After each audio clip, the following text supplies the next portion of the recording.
नमस्कार दोस्तों, आपका हमारे चैनल जय माँ सरस्वती में स्वागत है। आज मैं आपको माता कुष्मांडा देवी की महिमा का गुणगान सुनाऊंगी। माता कुष्मांडा देवी की पूजा नवरात्रि में चौथे दिन की जाती है, या कह दो कि नवरात्रि के चौथे दिन को माता कुष्मांडा के रूप में ही पूजा जाता है। माता कुष्मांडा अपनी मंद हल्की हंसी के द्वारा ब्रह्मांड को उत्पन्न करने के कारण इस दिन को कुष्मांडा नाम से जाना जाता है। जब सृष्टि नहीं थी, चारों तरफ अंधकार ही अंधकार था, तब इसी देवी ने अपने हाथ से ब्रह्मांड की रचना की थी। इसलिए इसे सृष्टि की आदि स्वरूपा या आदि शक्ति माता भी कहा गया है। माता कुष्मांडा देवी की 8 भुजाएं हैं, इसलिए ये अष्टभुजा माता भी कहलाती हैं। इनके 7 हाथ हैं। इनके 7 हाथों में कमंडल, धनुष, बाण, कमल पुष्प, अमृत, पूर्ण कलश, चक्र तथा गदा है।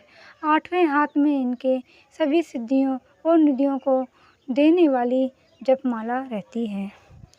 इस माता कुष्मांडा देवी का वाहन सिंह है और इन्हें कुम्हड़े की बलि प्रिय है। संस्कृति में कुम्हड़े को कुष्मांड कहते हैं, इसीलिए इन माता का देवी का नाम कुष्मांडा पड़ा। इस देवी का वास सूर्यमंडल के भीतर के लोक में होता है।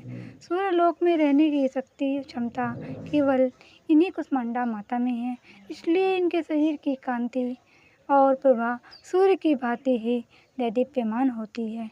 इन्हीं के तेज से 10 दिशाएं आलोकित हैं। ब्रह्मांड की सभी वस्तुओं और प्राणियों में इन्हीं का तेज व्याप्त है। अचंचल और पवित्र मन से नवरात्रि के चौथे दिन इस देवी माता की पूजा आराधना करनी चाहिए।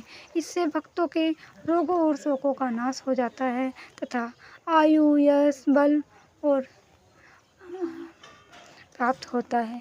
ये देवी अत्यल्प सेवा और भक्ति से ही प्रसन्न होकर आशीर्वाद दे देती हैं। सच्चे मन से माता कुष्मांडा की पूजा करने वाले को सुगमता से परम पद प्राप्त हो जाता है। विधि विधान से पूजन करने से भक्तों को कम से कम समय में ही कृपा का सूक्ष्म भाव अनुभव होने लगता है। ये कुष्मांडा माता आदियों व्याधियों से मुक्त करती हैं और उसे सुख समृद्धि उन्नति प्रदान करती हैं। कुष्मांडा देवी की उपासना में भक्तों को सदैव तत्पर रहना चाहिए।